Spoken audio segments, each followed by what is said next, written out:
नमस्कार विद्यार्थी मित्रांनो, मागच्या वेळेला आपण संगीत शिक्षण पारंपरिक आधुनिक या घटक क्रमांक 1 मध्ये त्यातला जो पहिला भाग आहे तो बघितलेला होता, ज्यामध्ये आपण गुरु शिष्य परंपरा कशी अस्तित्वात आली, म्हणजेच गुरुकुल पद्धती कशी अस्तित्वात आली, त्यामधून घराणी कशी निर्माण झाली, त्यानंतर काळानुसार ही गुरुशिष्य परंपरा जी आहे ती कशा प्रकारे बदलत गेली आणि मग शाळा महाविद्यालयामध्ये संगीत हा विषय सुरू करण्यात आला आणि मग जे संगीताचं शिक्षण गुरु समोर बसून प्रत्यक्ष गुरुमुखातून आपल्याला शिकायचं असतं, ग्रहण करायचं असतं, म्हणून मग त्या प्राचीन गुरुकुल पद्धतीला आधुनिक गुरुकुल पद्धतीमध्ये परावर्तित करण्यात आलं आणि अशा प्रकारची गुरुकुलं जी आहे ती मोठमोठ्या शहरांमध्ये सुरू झाली।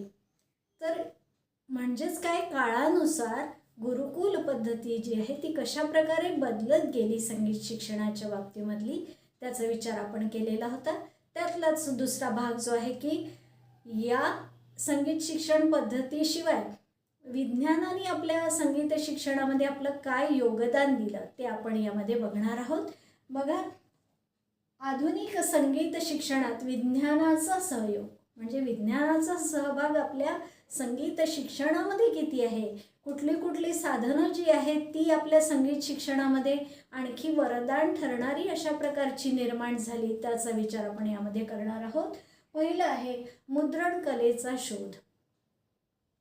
ज्या वेळेला गुरुकुल पद्धती होती, गुरुशिष्य परंपरा अस्तित्वात होती, त्यावेळेला मुद्रण कलेचा शोध लागलेला नव्हता। जसं मी यापूर्वी सुद्धा तुम्हाला सांगितलं की केवळ गुरुमुखातून मिळालेल्या ज्ञानावरच शिष्याला चिंतन मनन आणि रियाज करून आपलं गाणं जे आहे ते त्याचा अभ्यास जो आहे तो करावा लागत असे, त्याशिवाय इतर कुठलीही साधनं उपलब्ध नव्हती। परंतु आता कॉस्टर या शास्त्रज्ञाने मुद्रण कलेचा शोध लावला आणि साधारण 20व्या शतकामध्ये भारतामध्ये मुद्रण कला जी आहे ती अस्तित्वात आली।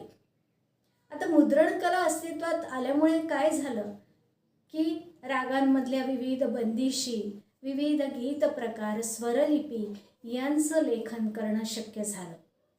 संगीताशी संबंधित विविध विषयांवर ग्रंथांचं लेखन जे आहे ते व्हायला लागलं। मुद्रण